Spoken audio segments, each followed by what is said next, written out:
companies for a detailed update on when the containment system they're working on will be ready. ExxonMobil is leading a coalition of oil companies building a one-of-a-kind system designed to contain an oil leak in up to 10,000 feet of water. That's twice the depth of the BP blowout. Tonight, a company spokesperson said it's working on an interim containment system that would be available until the final system is developed. ExxonMobil didn't say when any of it would be ready. Which also wants to know how the companies will demonstrate that the system will be immediately ready to other firms in the event of a blowout. Since the moratorium was technically lifted, not a single permit has been granted in waters deeper than 500 feet. Congressman Cedric Richmond talked today about how important oil drilling is to Louisiana's economy, but also said safety must come first. We can't pretend that we didn't lose 11 lives in the BP oil spill. So we know that there's some challenges, but we have to work through that also. But we have to keep pushing so that they understand and they know how important oil and gas is to this community, how important it is to this country.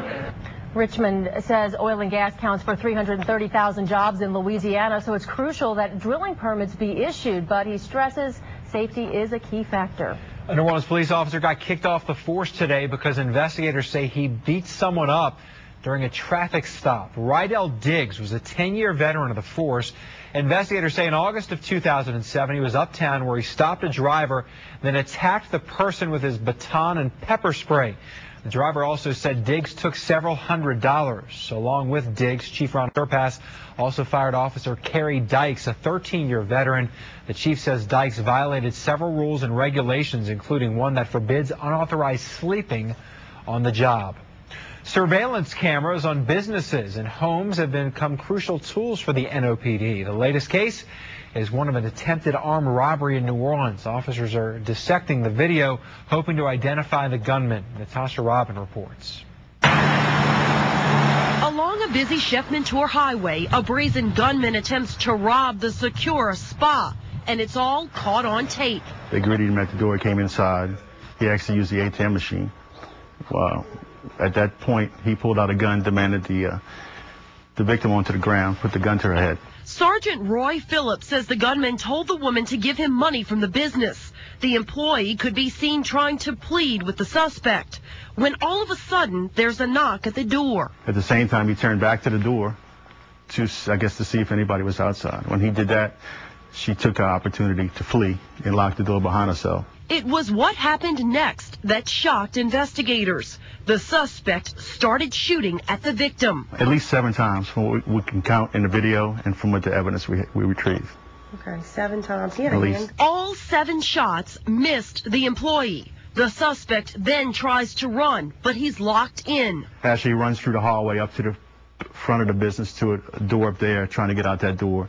And I think he kind of lost his place and probably didn't know his way around. The suspect was desperate to get out. He ended up running over here to this exit door. This door was locked too. So the suspect ran to the back. He got out of a kitchen door. He jumped into a black 4-door vehicle and made his escape. It's video like this that can give a detective the best possible lead in a case.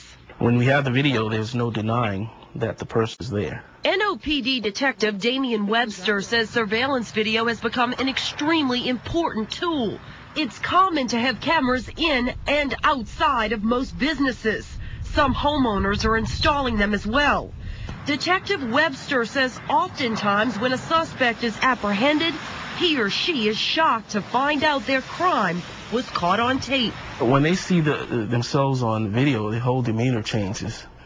I mean, it's sort of like they sink back and they don't want to be involved with an investigation anymore. Yes, they realize that, oh, I'm done. Video surveillance doesn't only lead to arrest. It can become the evidence in court that puts criminals in jail. The NOPD says it's important for people to check their surveillance cameras as often as possible. Sometimes, like after a power outage, the cameras will shut off and never come back online. They have to be reset. Officers say you'll also want to make sure the cameras are pointed in a good direction, like an entrance, an exit, or an area where the most can be seen. Kim? All right, thanks, Natasha. Federal Judge Ginger Berrigan took an unusual field trip outside the courtroom today.